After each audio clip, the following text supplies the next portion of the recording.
దేవునికి స్తోత్రములు. అందరికీ క్రీస్తు నామమున వందనములు తెలియజేయుచున్నాను. అందరూ బాగున్నారా?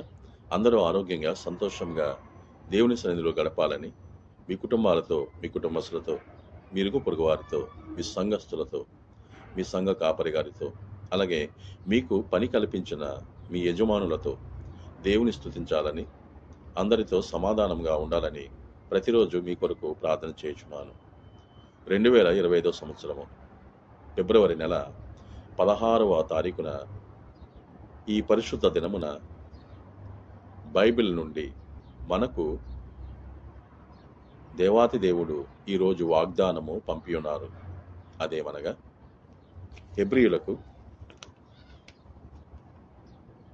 10వ అధ్యాయము 35వ వాక్యము ఇలా తెలియజేయబడి ఉంది. అదేమనగా,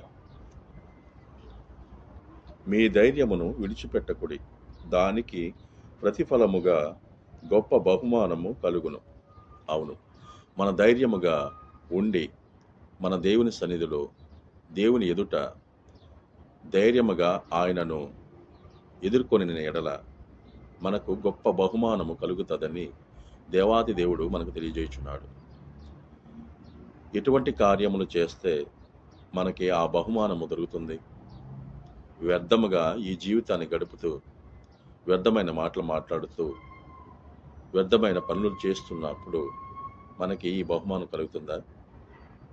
అయితే దేవాది దేవుడు మనకు తెలియజేయుచున్నాడు, ఈ లోకములో ఉన్న వాటిని మీరు ఆశించకుండా, ఈ లోకములో ఉన్న వాటిని మీరు అనుసరించకుండా ఉన్నట్లయితే, నా మాటలు నా సన్నిధిలో మీరు గడిపినట్లయితే, నా మాటలు అనేక మందికి తెలియజేసినట్లయితే గొప్ప బహుమానము మీకు ఇస్తానని చెప్తున్నారు.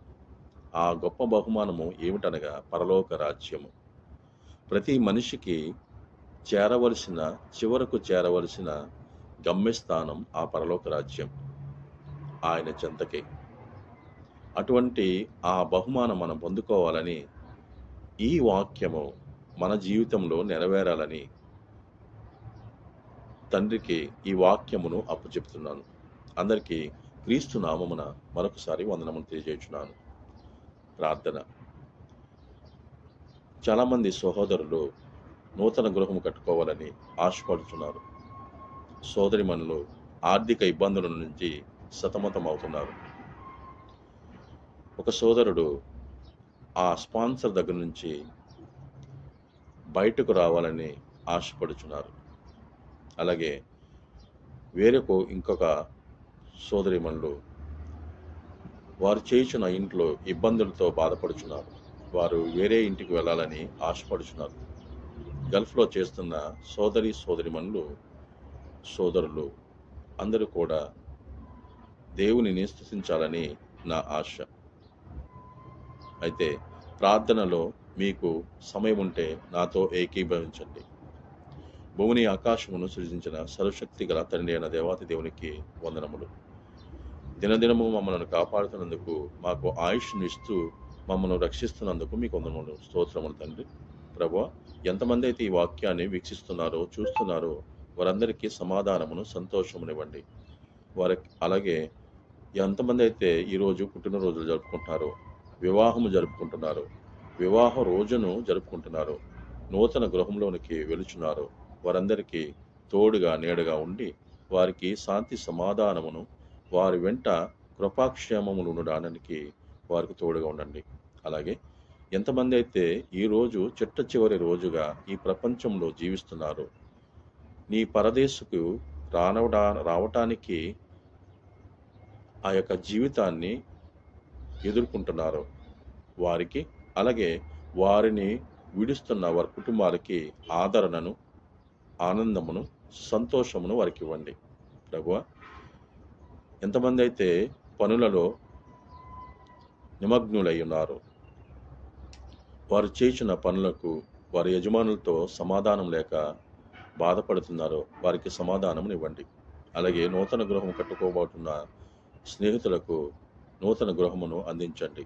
ఆర్థిక ఇబ్బందుల నుండి తొలగించండి. అలాగే సోదరిమణులకు ఆరోగ్యమునివ్వండి.